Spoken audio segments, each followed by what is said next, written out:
Check, check, 1, 2. Welcome Mic check, to 1, 2. Hello. Testing.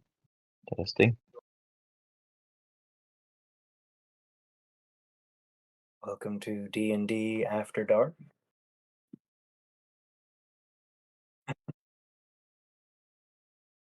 Bitch. I can hear you fine. There we go. The Twitch isn't hearing me.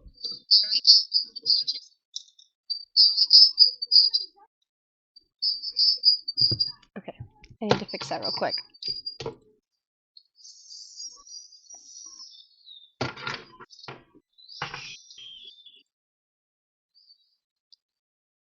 Testing.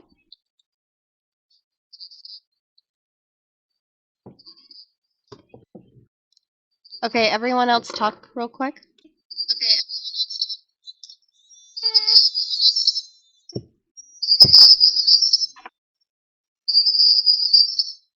No, it still has that bad echo. Okay. No, it's my... So, it's my mic echoing itself for some reason. No one's echoing except my stream. My stream's echoing itself.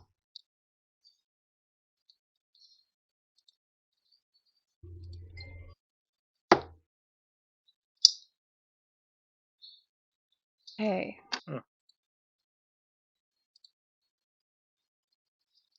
Testing. See, I'm not getting an echo on my end.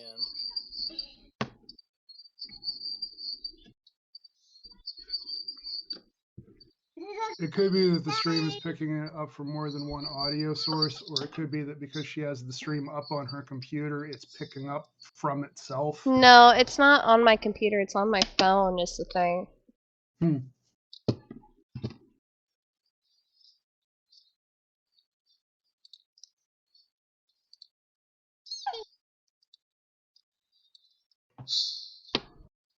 Testing.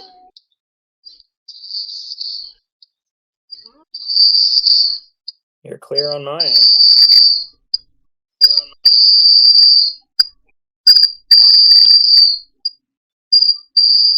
Yeah, it's just screeching on my phone, and I don't know why. Is it like a microphone on your phone that's on?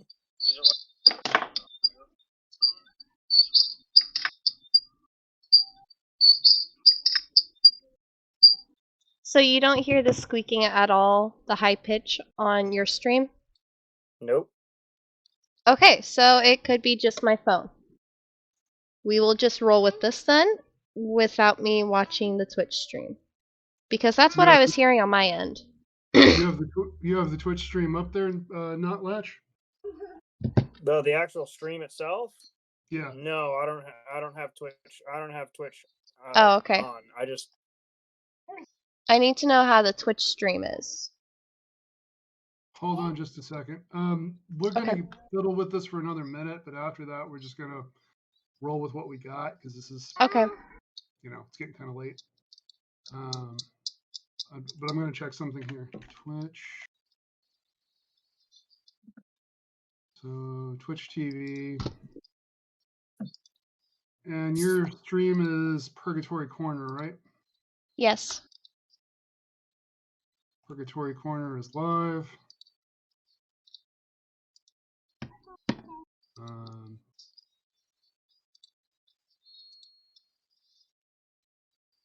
I just have to get past the ad here. Okay.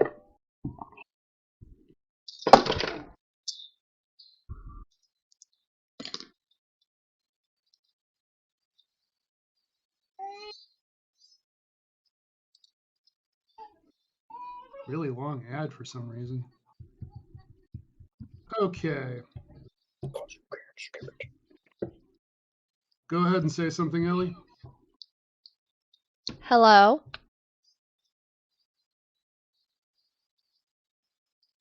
Hello, hello, hello, hello. Yeah, it seems fine. Okay. Yeah, okay, so it's just that. Cool. Then we will get started. Let me grab my little intro thing. Hey. Hello, my name is Eleonora, and you're opening the pages of Tables of Tartarus, a section of Purgatory Corner, the Library of Dreams. With us today, we have our DM, Benny. He has DM'd both Adventures into the End Times and Oceans Ablaze. If you want to see both those storybooks, feel free to follow our social links below, and you'll find our YouTube channels, where you'll also find our other storybooks and games. Now I'm going to pass the time to Benny to introduce our new storyboard and everyone else. Thank you so much for having me on and for that lovely introduction. My name is Benny. We're going to be starting the campaign God's Not Dead Yet. And this is a goblin campaign, meaning every one of the players is playing as a goblin. We're starting with session 0, although we'll probably get a lot of actual gameplay in.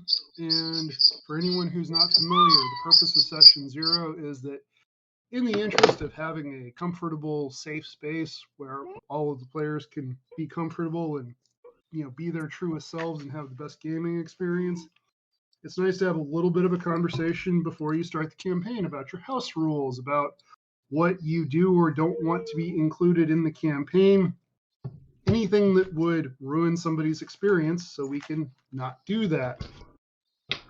For example, something that's a personal one of mine is that if we're getting into any situation where you're in combat and you would like to announce how you are dispatching your enemy, I'm perfectly fine with a description of you twirling around, flourishing your blade, driving it deep into your enemy's guts, twisting the blade, pulling it out, and disemboweling them. That's fine. I don't need lurid graphic descriptions of blood, viscera, etc. And similarly, if there's any intimate, romantic, whatever term we want to use for it, scenes, we just prefer to just do fade to black. So before we get to character introductions, let's go ahead and go around, and if anybody has anything to add that they really are uncomfortable with, don't want to see, just let me know. And please know that I'm not going to interrogate you. If you tell me that scenes that involve breakfast make you really uncomfortable, I'm not going to ask if your whole family was killed by pancakes or something.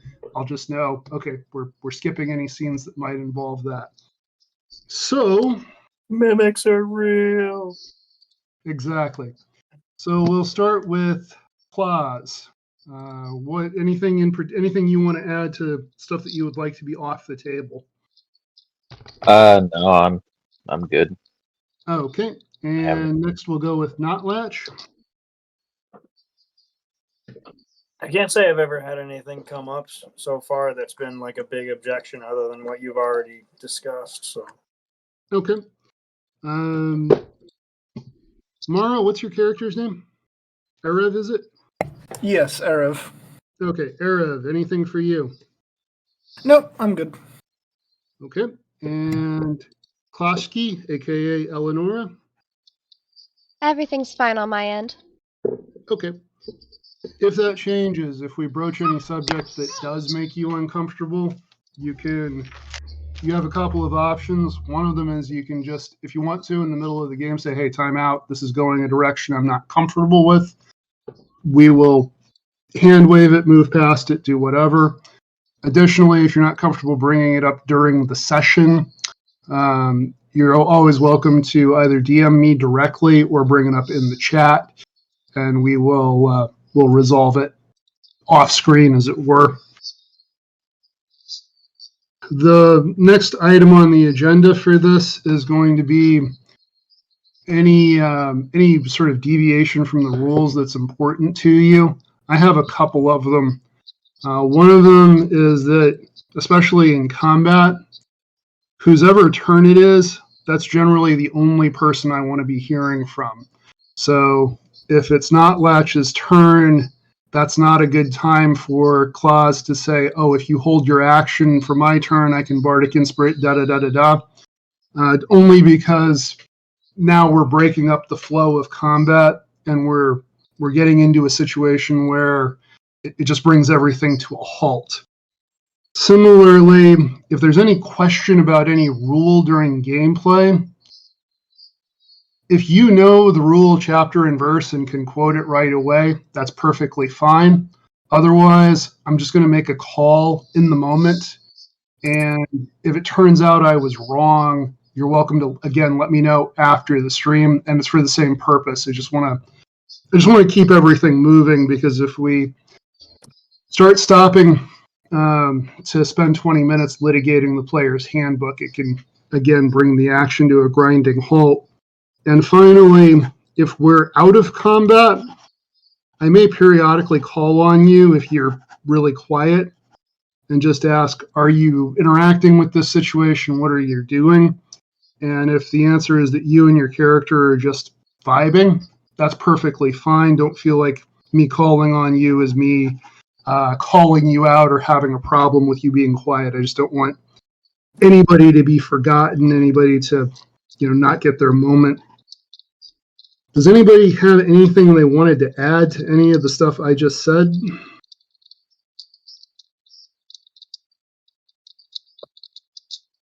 All right, I'm going to assume that the silence means everything's golden and not that somebody forgot to unmute their microphone. Anybody have anything else they want to add? Anything you really want to see, don't want to see? Anything that makes a really good or really bad game for you? Floor really is open here. I'm talking a lot, and I'm open to hearing from other people.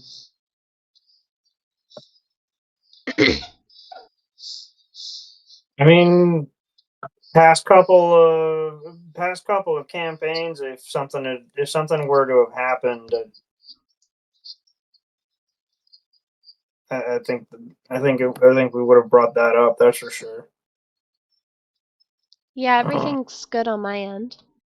I'm certainly not going to argue with you telling me how great I am, but I want to just make sure that the floor is open for everybody.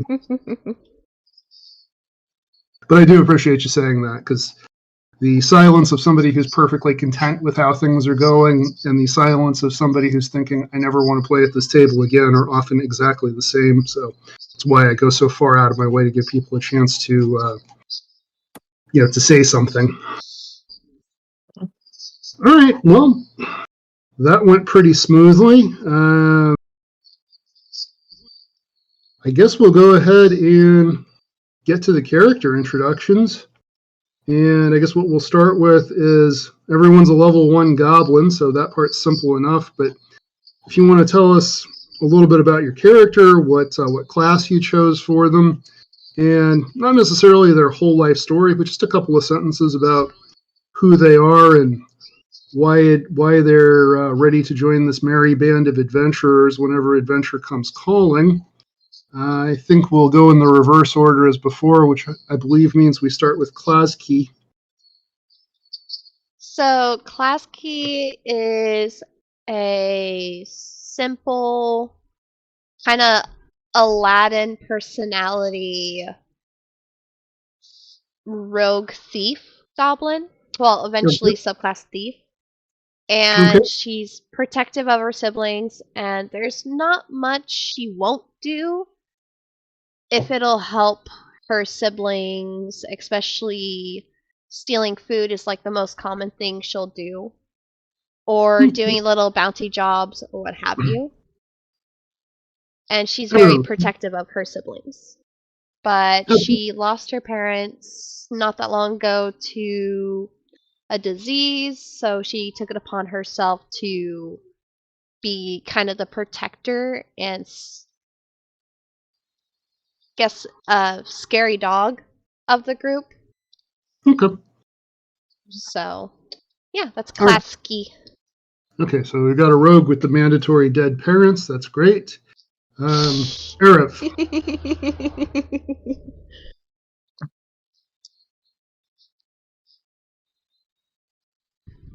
Arif, I think your mic might be off. Nope, that was my earbuds having a moment. Sorry. So Erev is the Way of the Ascendant, or the Way of the Ascendant Dragon Monk, I think is the full title of that subclass. And she is... This cookie?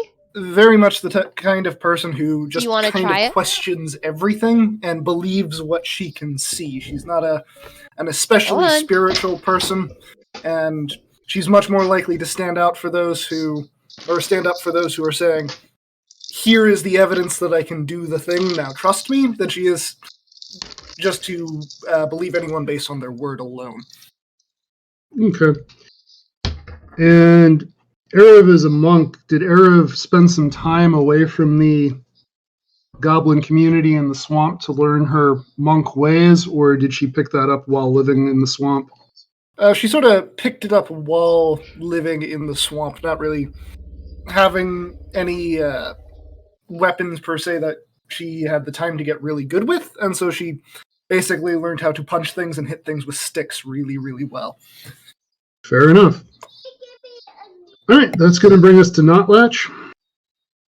I don't have another cookie. Hold on. Notlatch is I'm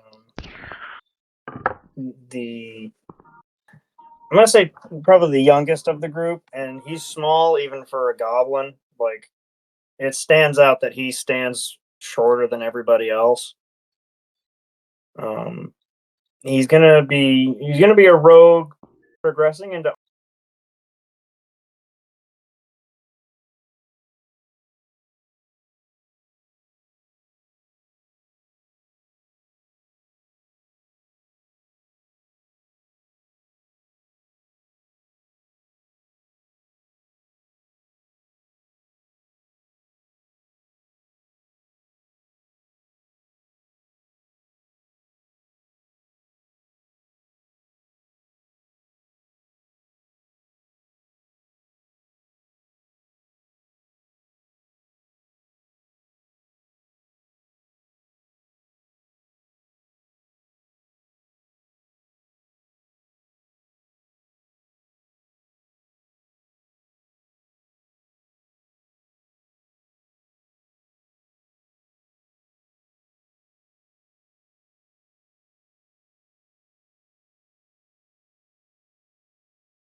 They're filling out their regs for raids and so forth.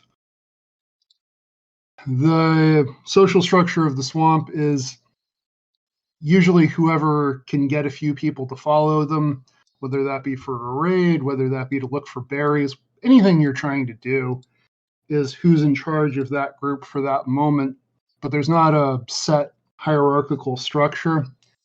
There are people called grannies. So basically, goblins are mature by the time they're about 8 years old and can live to be as old as 60, although they almost never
Uh, mm, Klatsky will go with it, but purposely like lose or not drink a whole lot.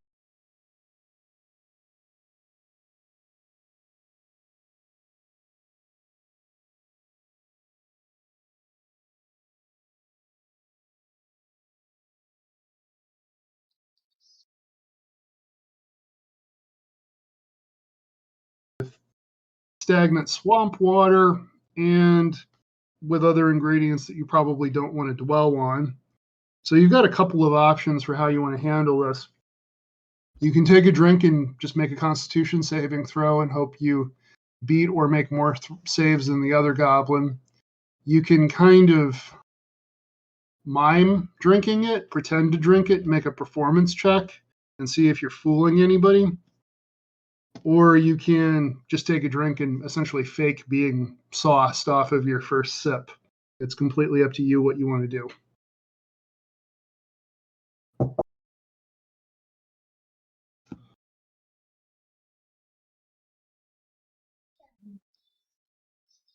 I'm going to look at it for a second and give it a sip.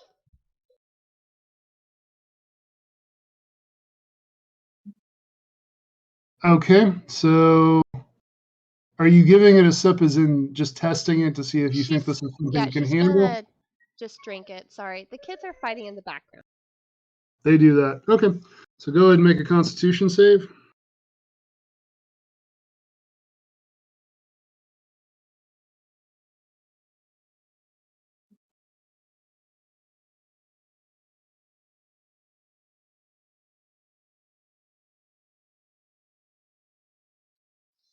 She got a 19. We're good. All right, so your competitor rolled high as well, so you're basically both unimpaired, and the goblins around you are pouring you more of this goblin swamp wine. What are you going to do? She will drink again. Okay, constitution save again.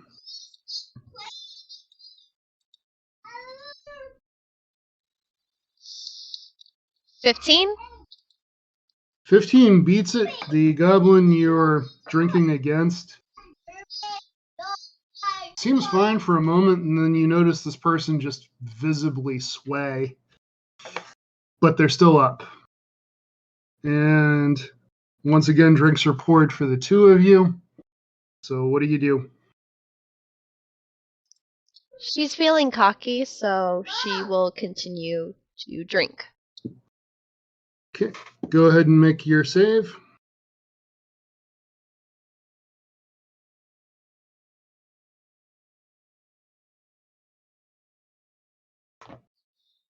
Unnatural 20. Unnatural 21. Okay. Yeah.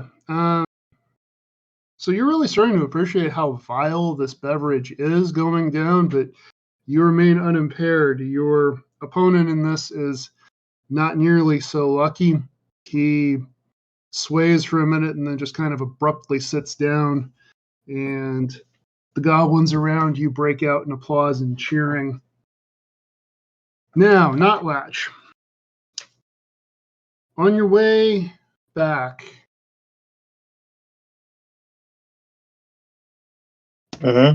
what's your AC? 14. Okay. As you're walking and being somewhat stealthy, and I assume when you're away from the main group of goblins, you'll stop putting so much effort into being unseen. A net lands on the ground where you just were, right behind you, and you hear a deep, gruff voice cursing. What do you do? Hi. I can only hear them. I can't see this person, right? If you want to make a perception check to see if you can see where it came from, you can do that.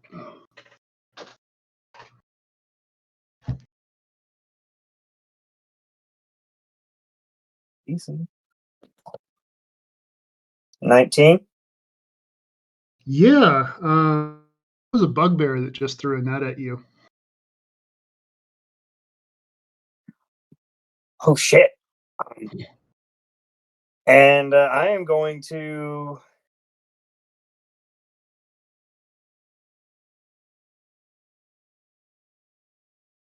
fuck it. I'm gonna take my blowgun out Mm-hmm. and I'm gonna take a shot at the bugbear with it.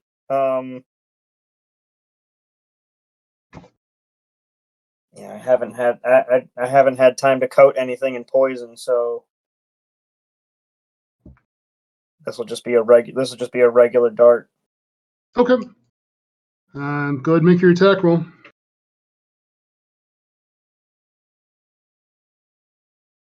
10.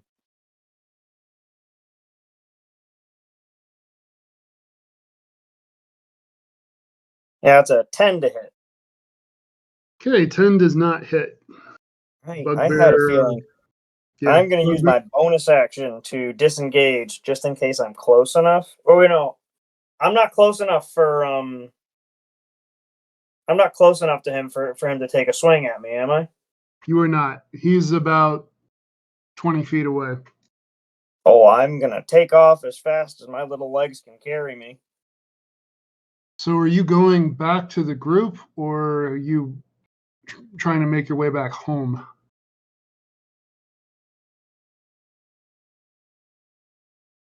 Would I have to run right past him to get back to the group, or? No, he was essentially perpendicular to your path.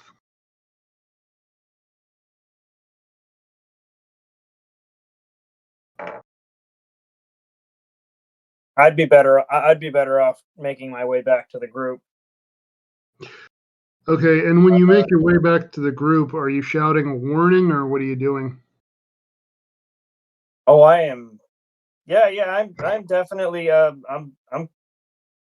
definitely going to be doing that. If I can get away from him without him throwing the net at me, use my bonus action to hide. If it's I'm just trying to figure out what the how far away I am from the group right now. Okay, you didn't have time to get that far away, so Okay, so this is within- really just unbolting back to the group. Okay. Okay. Yeah, so your 60 feet of movement doesn't necessarily get you completely back to the group, but it gets you within shouting distance of the group. Raid! I'm just going to be just repeating that over and over. Raid! Raid! What was his passive perception?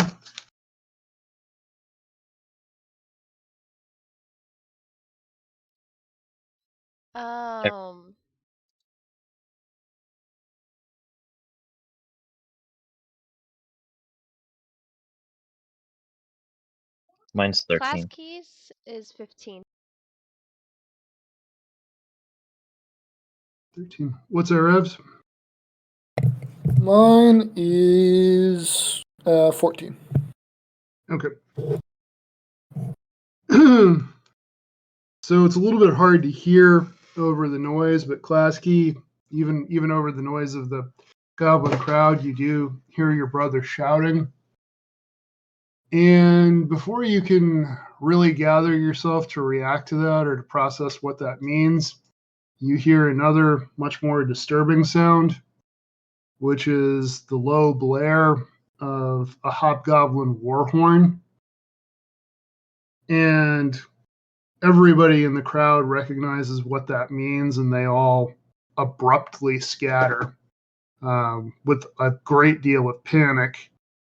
And I'll leave it with each player to determine whether their player character would have figured this out on their own or not, based on your intelligence and so forth. But basically, the hobgoblins' usual recruiting efforts among the goblin camp have been less successful due to the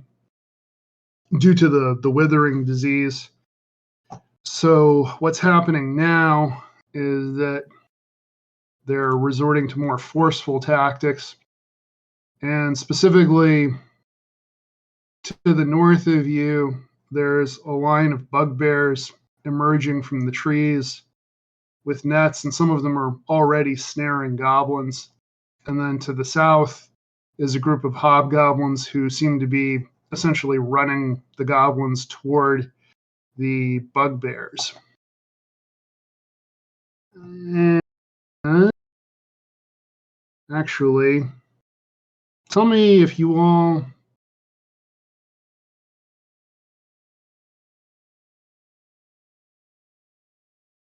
see what I'm sharing here. Yep. I see Okay. it. Okay. Yep. So basically, these brown circles are trees. This cylinder that's on the ground like that diagonal is a fallen log. And in the middle here is the four of you. We're going to say that that one is not Latch, having just made his way back to the group. And so your goblin kin have all run away that way or are tangled up with these bugbears, which are the bigger guys at the top of the screen. And now seems like an excellent moment for everybody to roll initiative.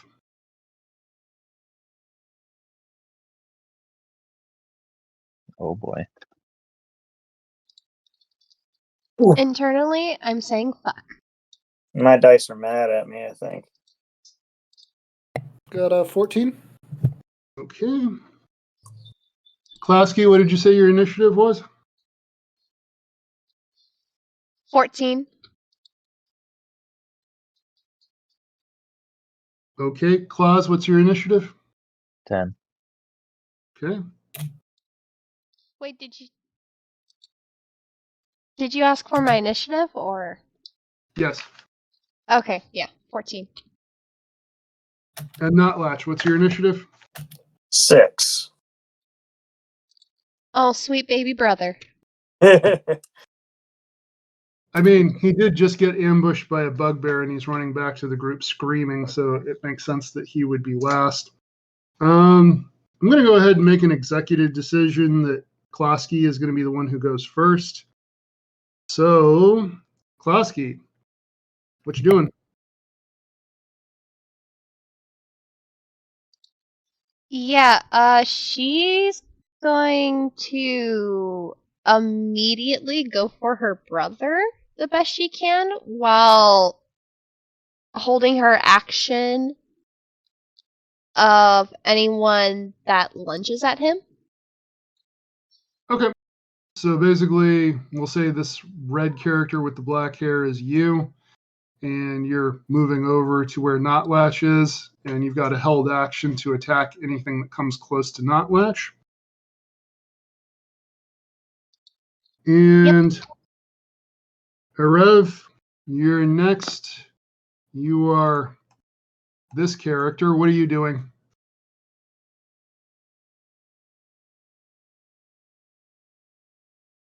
Whatever you do, you might want to turn on your mic to do it. So I'm going to sort of retreat with the other two, just try and stay in a group generally, as even with my amazing punching skills, I'm pretty confident that a goblin cannot in fact outpunch a bugbear or a hobgoblin. Okay. And I'll hold my action, so if anyone attacks or like gets within 5 feet of me, then I'll throw a punch. Fair enough. All right. And Claus, what are you doing? He's gonna back up with the group. And then he will. So sorry, what the ones on the top are the goblins? So the bigger ones on the top are bugbears, who are essentially trying to capture goblins.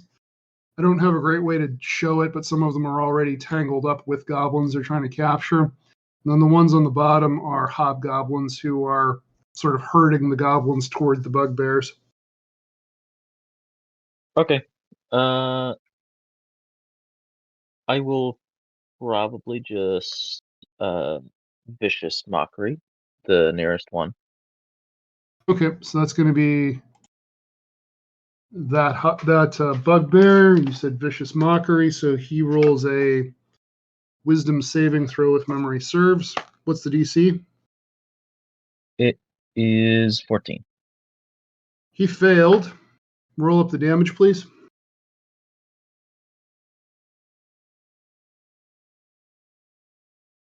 It is 4 psychic damage. Okay.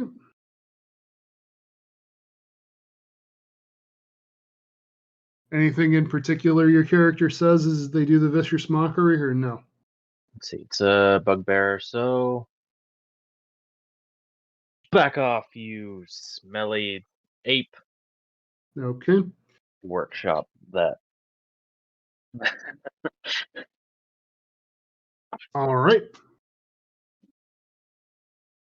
So bugbear, grabs his head in pain, and he's going to go ahead and lunge forward at you since you attacked him, which does provoke Arab's attack not attack of opportunity, held action if you want to use it. Oh, yes. Absolutely. So that's going to be a 16 to hit? That just hits. Wow. Okay, and that's going to be 8 damage with a punch. Roll maximum. Okay. Hot rolls. All right, so as this bugbear is rushing in, he gets cracked. He's attacking with disadvantage.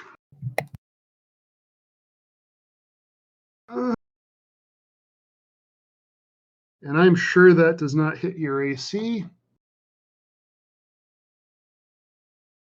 Claus, he rolled a 10 to hit. Oh, sorry. No, it doesn't. Okay.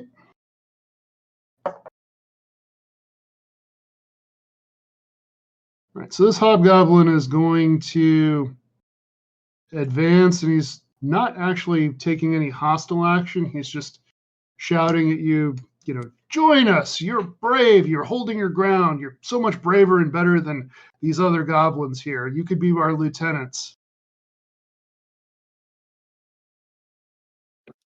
And Klosky, you're the first in the initiative order, so how are you going to respond to that?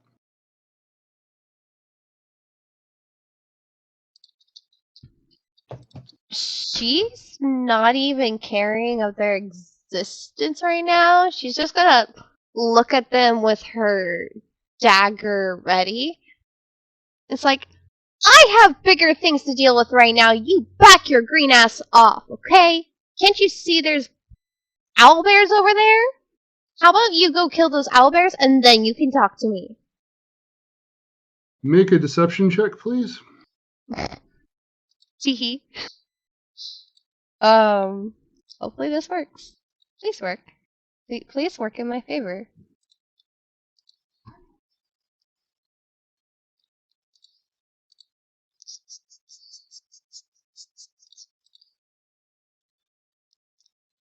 Come on, please roll. Please roll. Please roll. That will be a... Now that it's rolled, a 16. He doesn't necessarily believe that there are bugbears or owlbears over there based on your word alone, but he is distracted from you, at least for the moment. That And works. yep.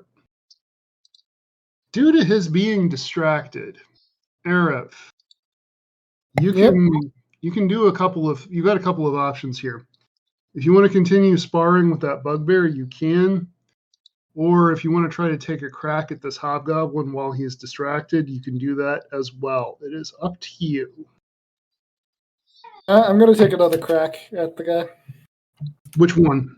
At the one I've already punched, if I can. Okay, go ahead. So that's going to be an unnatural 21 to hit. Yeah, that'll hit. That's going to be 7 damage. Okay. Are you doing your bonus action unarmed strike or no? Yeah, I'll fire that off as well. That one's not going to hit. I can say that much with confidence. What'd you roll? 3. Yep. Okay. Okay, so that's going to bring us to Claws. This bugbear has definitely seen better days. And this bugbear has also just tried to attack you. You don't have to engage in violence if you don't wish to, and you don't have to target this particular bugbear if you don't wish to. Oh, But you I certainly will. can. I'll actually pull out my rapier and try and hit him. All right, go ahead and make your attack roll. 10. That was 10 to hit, you said? Yeah, 10 to hit. All right, 10 does not hit. Do you have any bonus actions or anything else you want to do? Oh, yeah, I will use Bardic Inspiration on Kletsky. Okay. All right. And Notlatch, you are up. All right. So I'm not sure exactly how much I'm allowed to do with this action. You know what? Fuck it. I'm gonna go for the gusto with this one. I'm gonna reach into my bag and I'm gonna pull out an oil flask and I'm gonna basically make a Molotov out of the flask. And I'm gonna throw it at the feet. You know what? No, I'm really gonna go for this. I'm gonna throw it at the hobgoblin. Okay. That was So talking. you're gonna make an attack roll with advantage because he's distracted. Ooh. Yeah, I really needed that advantage, that's for sure. Oh, there we go. There we go.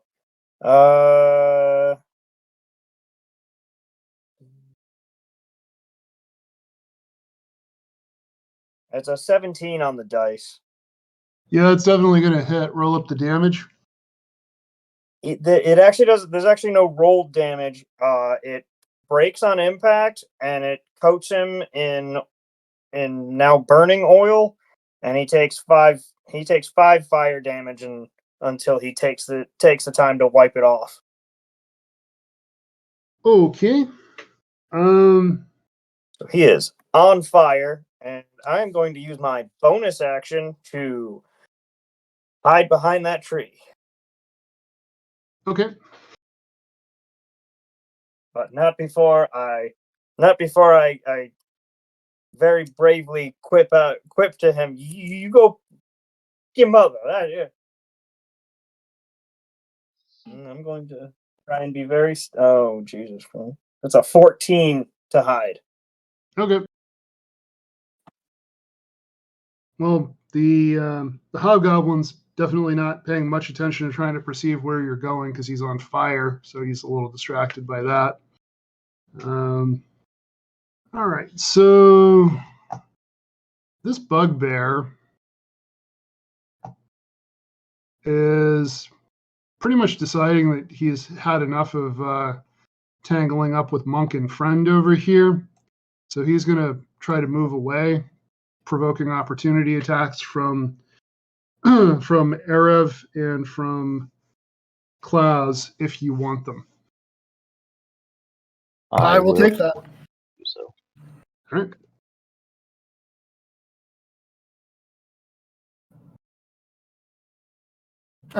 Does a 14 hit? 14 does not hit. Okay. You got a 25.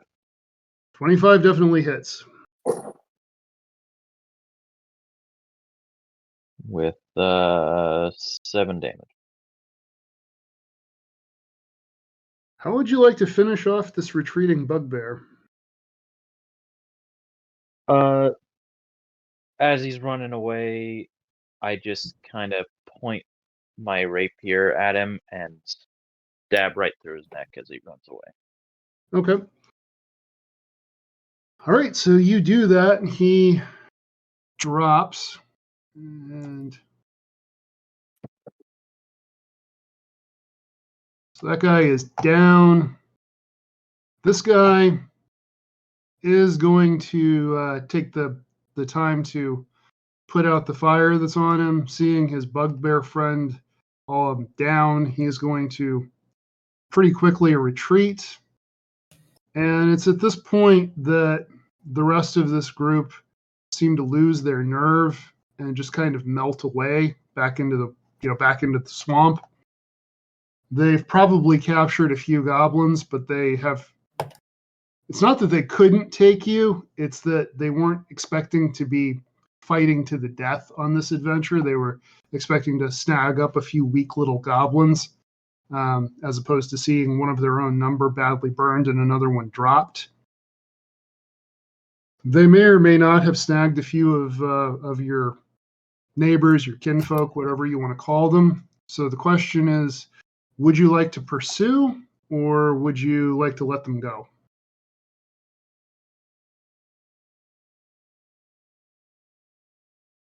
Klaz's first reaction would be to just let him go. He's not worried about that right now. Okay. Lasky doesn't care either. Okay. She has her family to focus on. Okay. Yeah, same here. I mean, goblins died like a decade anyway. It's fine, probably. Well, I'm glad we're a very caring group. I mean, it's on brand for goblins, so. That's true. The first action I did in this campaign was dropping someone. Fair enough. Notlatch, are you all along with this plan? Yeah, I'm along with this plan. Okay.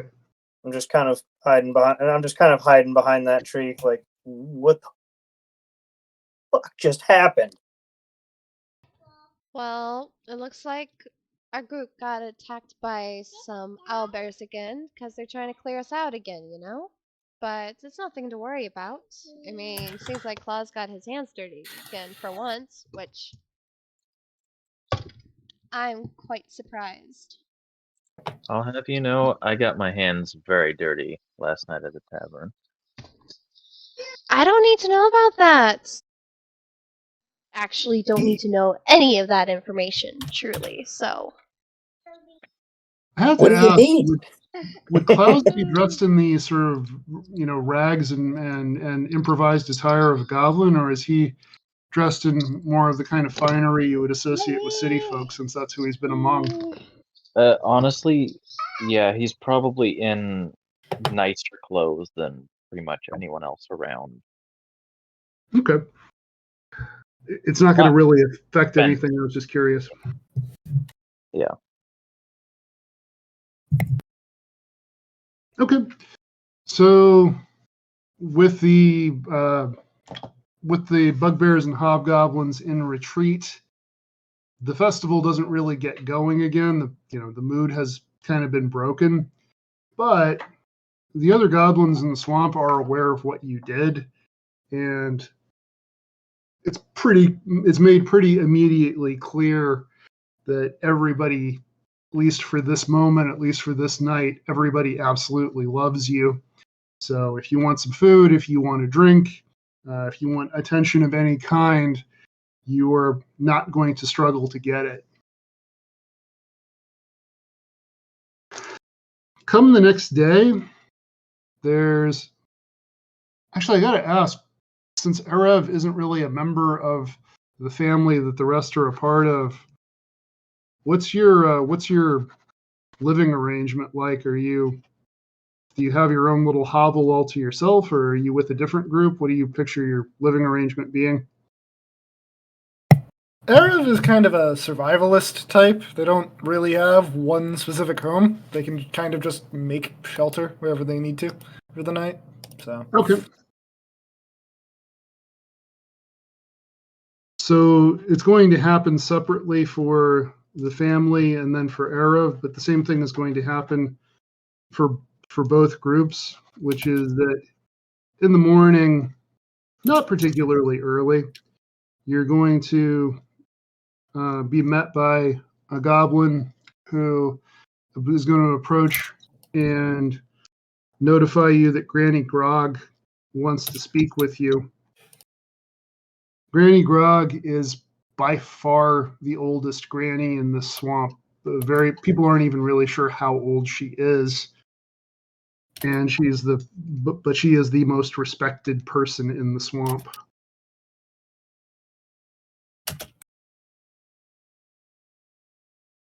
Well, all right. Now let's go see what the bag of bones wants. I was just about to say that, but honestly, hopefully no Hey, one comes in and steals he's the nice food. to us, okay? That's fair, I guess. You always had such a sweet bone, didn't you, little brother? I'm nice to the people that are nice to us. And that's good to hear. That's what Mom and Dad would have wanted, right, class? Oh yeah, yeah, I definitely would have wanted that.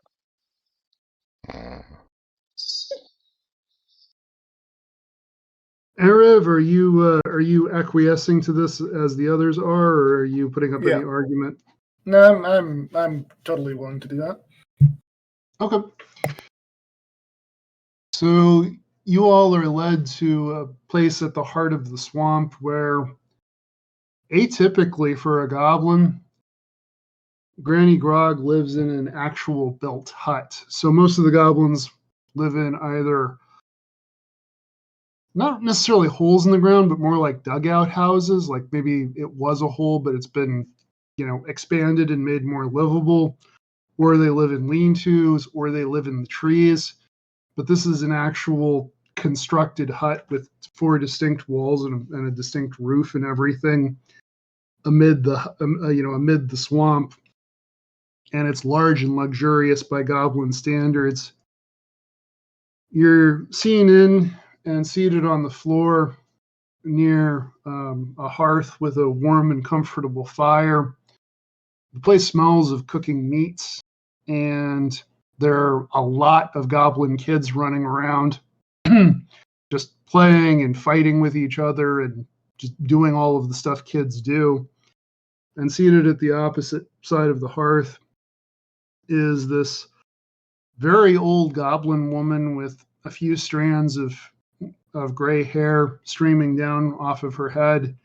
She has several missing teeth as she smiles at you, but it is a very warm and inviting smile.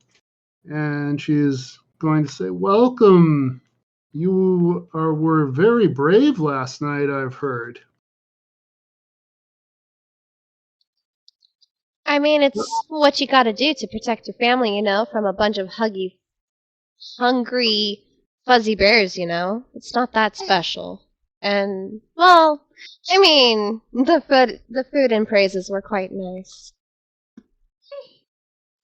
Yes. Let me ask you, children, would you be interested in doing more to help? You would have my eternal gratitude and that of everyone here. Getting paid? She's going to turn and just make eye contact with you and hold your gaze with a fixed smile. And she's going to hold your gaze for just a little longer than is comfortable while you're waiting for her to answer. And at length, she will finally say, "Yes, getting paid. You've spent so much time among the foreigners. You're learning their ways, are you?" And she's going to dig around among the furs that make up the floor of this place and pull out a bag, which she tosses to you. The bag is, it could hold, I don't really know a great unit of measure for this. It's about the size of a gallon of milk. So it's a decent sized bag. He'll take a quick look in. This bag contains a bunch of coins, and what you recognize is that these are all coins of low denominations, mostly copper and silver. Some of them are from places you recognize, and some of them aren't. Basically, this looks like a coin collection that was taken up over a period of time. The coins themselves would probably be worth about maybe 10 gold altogether, although the age and origin of them might add some value to some of them. You don't know off the top of your head. Ooh. You do know that goblins don't really use currency all that much among themselves, that it's more of a barter system. So from her point of view, this probably represents something rare and special. Thanks, Granny. We'll take a look at this job for you. What do you want? So the humans, when I was a little girl, the humans came to trade for herbs because the humans were getting sick. And oh dear, my memory isn't what it used to be, you know? But the way the humans talked about it, when they got sick, they would just get tired and lie down and just not really get up. And that sounds a whole lot like the withering. So, in the humans' temple in their city, I think they have some kind of cure for the withering. So, what I need from you, lovelies, is to sneak into the human town and sneak into the human temple, find out what the cure is, and bring it back to us.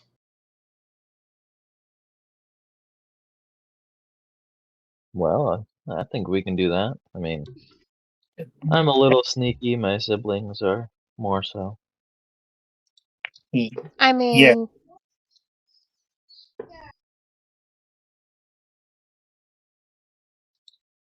Are Notlatch or Erev responding at all to this conversation?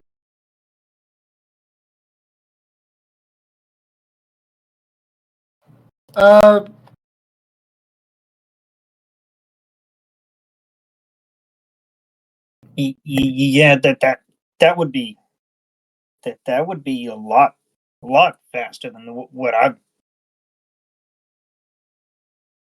trying to figure out.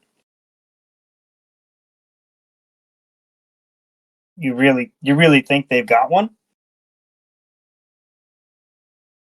Granny?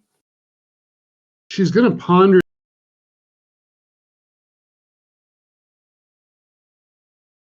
It's difficult with this person because of her advanced age. I mean, this is the equivalent of a human being who's well over 100 years old. It's hard to tell if she's just thinking her answers through thoroughly or if she's maybe not quite all there. But as she continues to ponder it, she's finally going to say, the humans live a long time, and they have ways of keeping knowledge from ones much older than me for much longer periods of time than I've lived. So I think they know. They know, even if they don't know everything, they know more.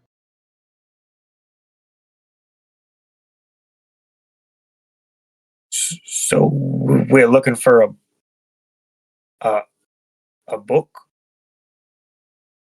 Yes. Yes, and the humans, their temple of their god Daenerys holds a library with most of their medicine and most of their knowledge. So it should be as simple as finding where they keep their medicine books, finding the right book and bringing it back. The hard part is going to be sneaking into their town unnoticed.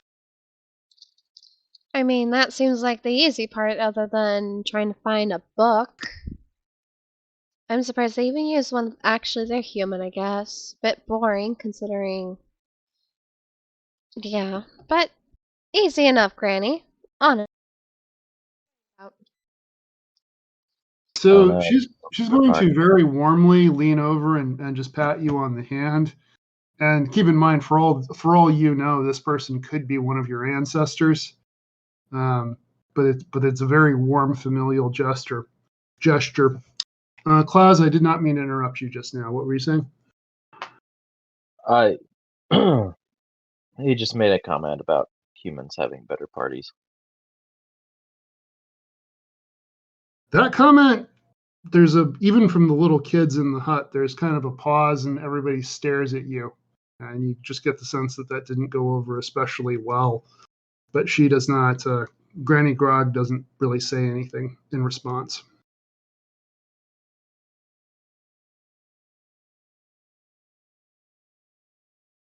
Well, I'm glad you are in agreement to go on this mission. It may be perilous. The humans don't love it when we show up to their town, but you have proven yourself brave and capable. She's going to rummage around amongst her belongings a little bit more, and at length she is going to come up with a potion of healing for each of you, and just hand one to each of you, and just say, in case you find yourselves harmed along the way, just take a sip of that, and you'll be fixed right up.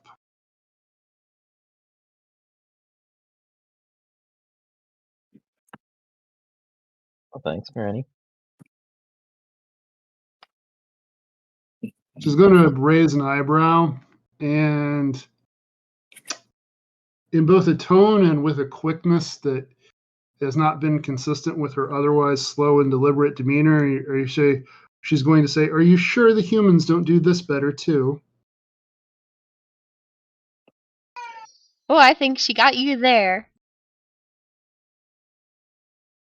Well, I've been around that long, and he kind of like avoids eye contact. Please, the humans do everything better. It's the privilege of longer-lived species. Bickering about it serves no one. Ew, a nerd. Ugh. Ugh. Anyway, we should get going and let Granny sleep before the days get shorter, you know?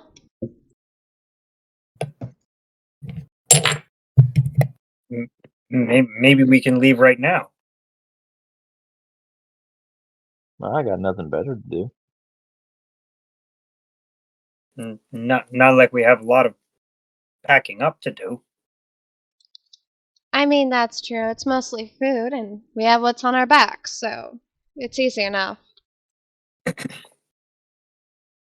right, I believe everyone in this party, just as a side note, I believe everybody in this party would be proficient with something like a short bow. And if you want to have that, if you don't already have it in your gear, that or something comparable, you're welcome to have that in your gear. And something that we didn't cover in the session 0 part of this, I'm not one for keeping track of things like ammunition or rations. If it makes you happy to keep track of that for your own character, you're welcome to do it, and just let me know when your character needs more of those things. But otherwise, I'm not gonna worry about it. Anyway, so does everybody sort of have what they need? Is everybody pretty much prepared to set out, or is there anything you all want to do before you leave the comfort of the swamp and start making your way to the human town?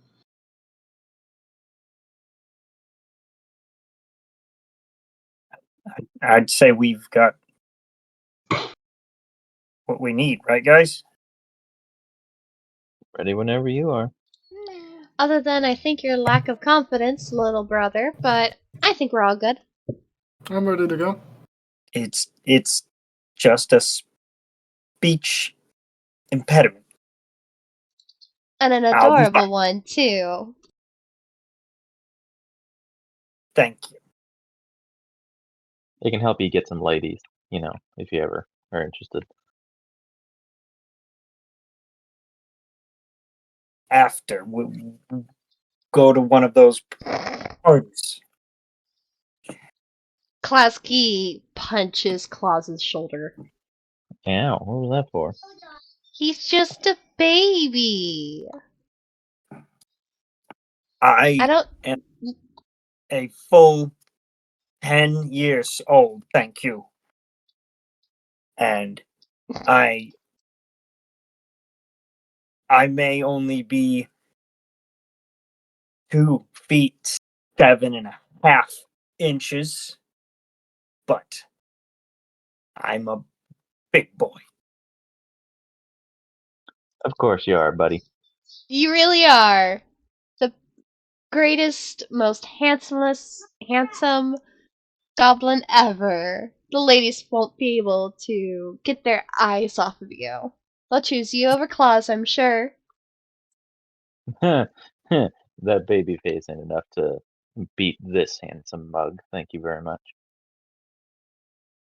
We'll see. Very loudly, just an eye roll right here.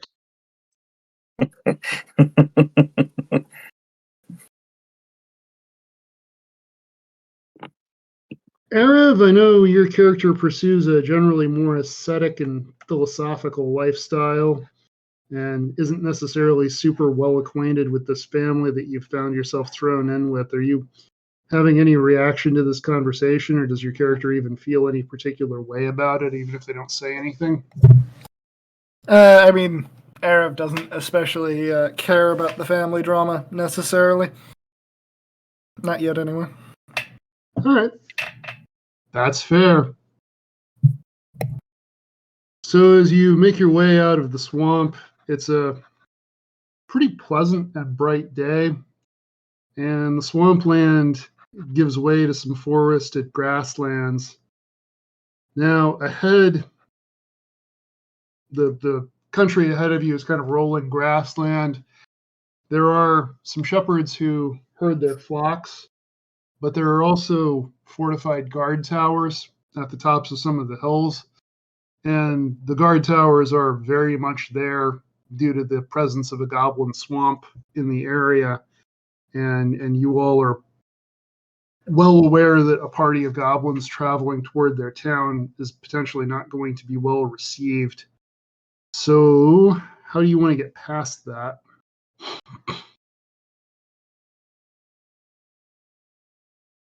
Is there any brush we can use to sneak by? So if you want to try to use the landscape to your advantage to try to sneak past, you can certainly do that. That would be stealth checks from everyone. And I'm going to go ahead and say, because you're not in any particular hurry and there's not anybody looking for you in particular or your group in particular, I would even say you could make stealth check with advantage. Ooh, let's go. But it would be the whole group doing it. You guys up for that? Sure, I have a high dexterity modifier. I'm down for stealth. Of course, and I got an unnatural 22. Okay. I got an unnatural 20. 16. Okay. 18.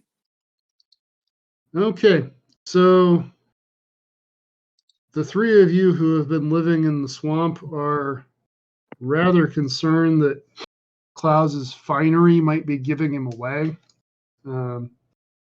Because goblin clothing, regardless of how much you clean it, just living in a swamp, the clothing is kind of always earth-colored.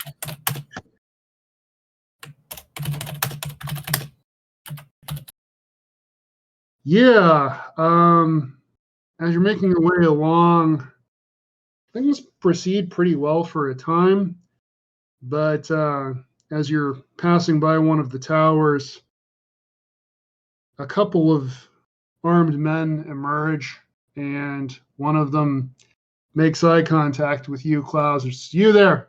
Halt. He kind of straightens up and tries to nonchalantly walk away from the group. Okay. Try and take the attention away from them just in case they Okay. haven't seen the group yet. So as you're doing that, these three men, their attention is entirely on you, and none of them are sparing a glance to where you reckon any of your group to be. And it bears mentioning none of these men have drawn their weapons. It's just very much a "what are you doing here" kind of moment. Speaking of which, one of them is wearing chainmail and has a longsword on his hip, is just going to ask you bluntly and directly, "What are you doing here?" Oh, well, you see, I'm a bit of a traveling entertainer, and well, I heard this city was around here, and I figured I'd come take a visit. And he kind of taps his loot that's slung over his shoulder.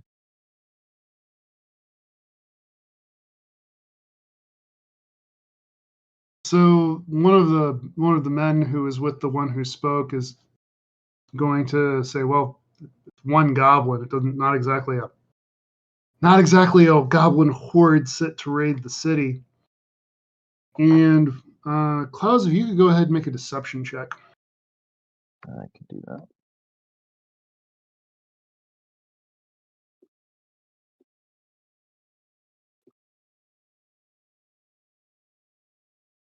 Uh, 16.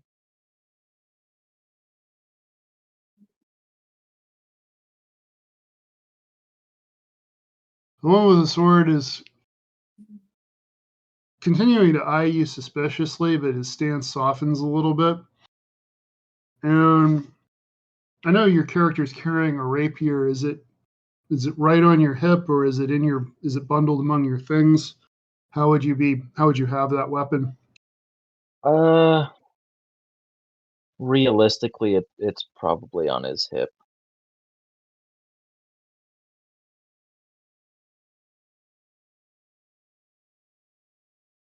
So the guard is going to eye you for some time, and he's going to say, "I can let you pass. I can't let you pass armed." Aw, really? This was a gift.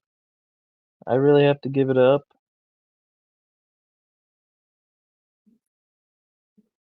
I could send you back to the swamp. And he's going to kind of reach out and touch I'm picturing your shirt as having kind of the sort of frilly lace like a lot of medieval shirts do. I'm going to say, "I'm sure this is going to hold up well in the bog." And he grabs the sword by the scabbard and kind of just unloops it from his belt and kind of hands it over to him.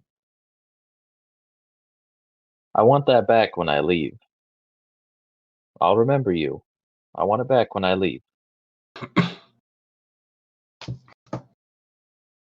So the guard who is in the lead is going to take the weapon. He's going to look at the others and just chuckle and say, "You hear that? He's going to remember us.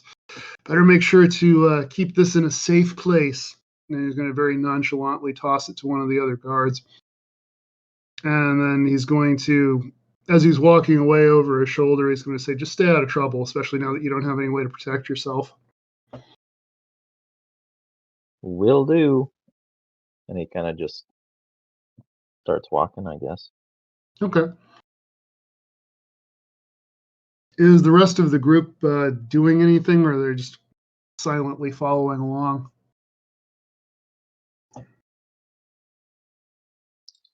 Bluesky definitely paused for a moment to see what was going on and just observe. But from a safe distance and trying to just push not latch forward to just keep going since we weren't noticed.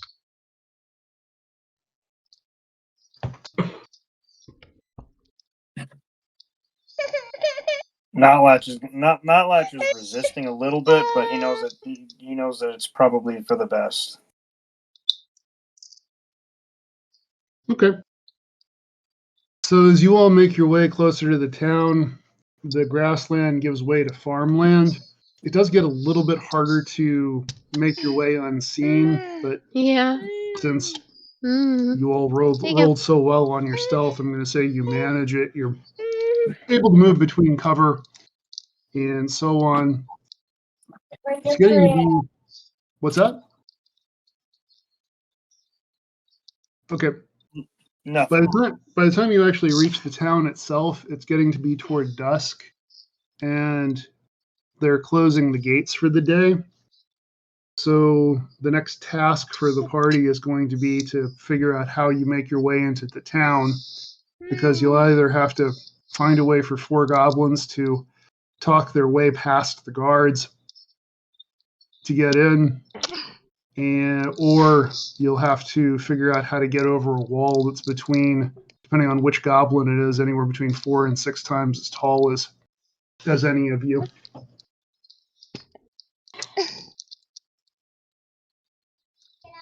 Are there wagons going into the town right now? Not right now because they're closing the gates for the day, but there will be in the morning. Hey, what's that? If we wait till the morning, we can hide underneath one of the wagons. Yeah. Hey. Sorry, am I with the group again? Yeah, I would say so. I mean, that sounds like a pretty good idea. We could do that. Yeah, hide under a wagon and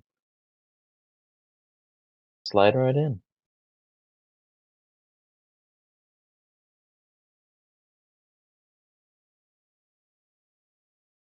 Okay. Is there anything in particular any of you want to do? You basically have the evening where you're somewhat in hiding. There are farmhouses a respectable distance from the village where you can probably not get inside without being caught, but take refuge if you need to. But is there anything in particular anybody wants to try to do overnight?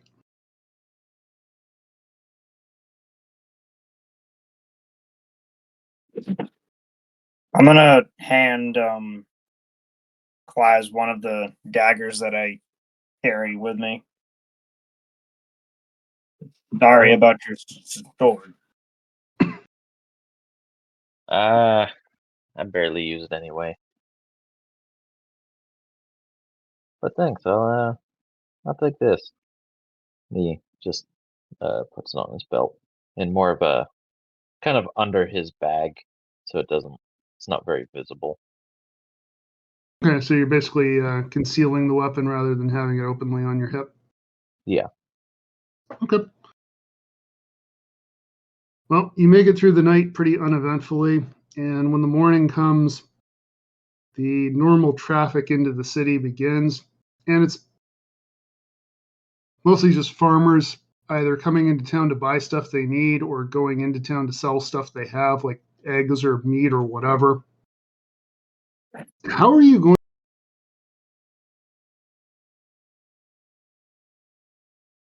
latched onto a wagon?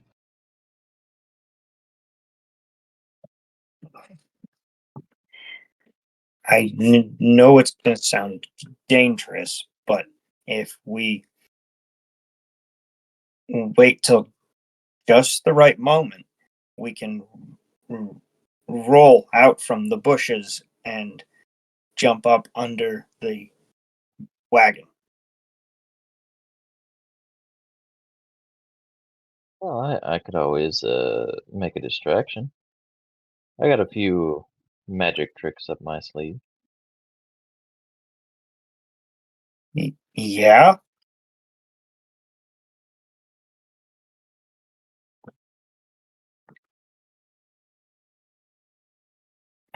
I can even What make kind of just distractions? person.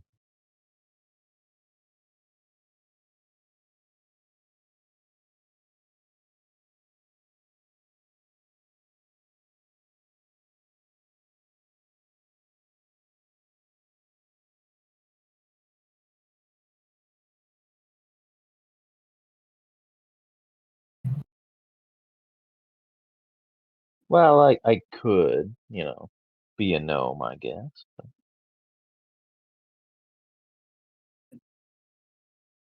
That would Okay. make it easier for you to get in.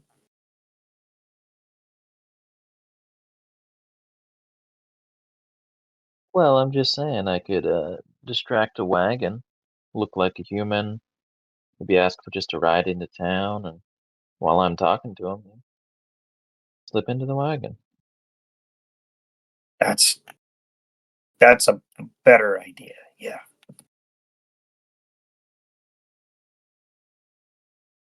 We gonna go for a hay wagon, or is this something else? I think it kind of depends on what kind of wagons are around, but hay wagon would be good. It would definitely make it easier for us to hide.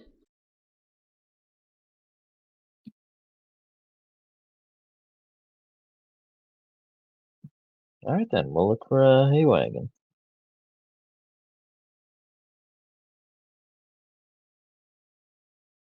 All right. So is the plan then that you, Claus, are going to disguise yourself as a gnome and distract someone with a hay wagon so the rest of the group can latch on to the other side of it or something like that? Yeah, pretty much exactly that. All right. So there aren't a lot of gnomes in these parts, so it's not that difficult for you to get the attention of a passing farmer. The guy's still somewhat rubbing the sleep out of his eyes, and he's like, what do you need, little fella? I was just wondering if you can give me a ride into town. These short legs and all. I've been walking quite a lot. Mind if I just hitch a ride with you? Is that okay? Go ahead and make a persuasion check. And while he's doing that, I'm gonna. Is this like a hay wagon or something? Yes. I'm So gonna try and basically, hop this is in. let me give you a little more detail. I kind of rushed right into that. This is a wagon. The hay isn't really well baled, but there's ropes over the top of the wagon that keep it from going flying off. So conceivably, you could hide amongst the hay. The wagon wheels are a couple of feet off the ground. So also conceivably, you could find a way to grip on or tie yourself on underneath. Or conceivably, you could conceive of something I haven't conceived of. I got an 18 persuasion, by the way. He is persuaded. He actually moves to the side a little bit to give you space to jump up on the bench next to him. Oh, thanks, buddy. I'm in your debt. Yeah, I'm gonna try and bury myself in the hay. Okay, go ahead and make Classic's following. Okay. Arav, are That you doing the same? Yep. All right. Stealth checks from the three of you. 22. Okay.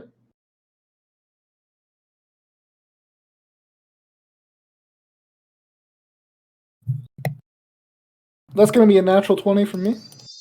Okay. That's going to be an unnatural 23 for Class Key. Okay. So yeah, you all managed to burrow into this hay remarkably silently. Klaus, as you're up on this hay bale or up on the wagon with this guy, he's going to say, where? Do you have a name for the city, or is it just The city is Causeway. Causeway? Oh well, I just came from Causeway, actually.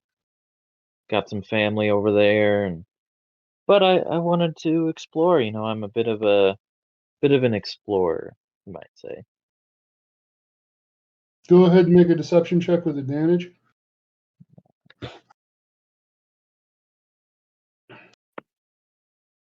19. All right. So the farmer essentially starts asking you a bunch of questions about places you've been and things you've done. And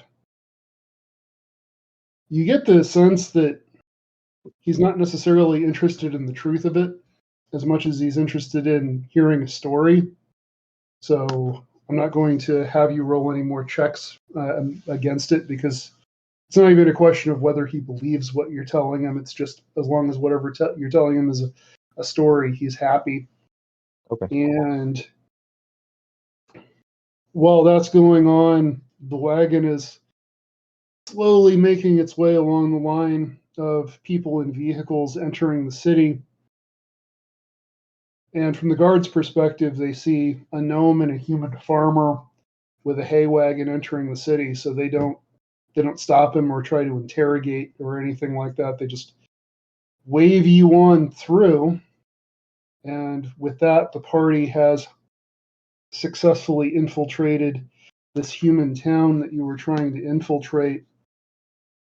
And it's not hard to know roughly where you need to go, because the spire of the Temple of Denair rises from near the middle of town. The next leg of your trip, I'm going to say you can probably manage to make your way off the wagon unseen easily enough. So the next leg of your trip will be figuring out how to actually get to this temple and get into it, which is where we're going to pick up next time. So I hope this session was fun for you all. Klaus, this was your first time with the group. I hope it was a good time for you. And as always, I'm welcome to any feedback anybody has on the session. Well, I had a great time. Good. Yeah, it was fun. It was enjoyable. It's just been so long since I played Monk that I spent most of the session reminding myself how all the abilities worked. Bright side is we're at level 1. Yeah, makes it a Yeah, bit that definitely simpler. helps. Imagine if we Yeah, had where dropped- Monk really gets fun is when you're at like level 4 or 5 and you remember all the great abilities you have and that you don't have enough key points to use any of them. Yeah, we don't talk about that. You know, Monk is pretty good. I have a Monk Eventually, myself. Eventually, Monk just has way too many key points for all the things that they're capable of doing throughout the day. Yeah, that takes That's a little while. definitely true. Anyway, so aside from that lovely cup of tea, thank you for tuning into this wonderful, chaotic goblin campaign, and we will be doing this again next week, hopefully right on time at 4 p.m. PST next Friday. Be sure to check out our link tree for any of our socials and our YouTube channels to check out our previous D&D campaigns that are currently on hiatus, but they will be picking up here soon. I hope you all have a wonderful good night. Be sure to check us out again. So, good night and farewell.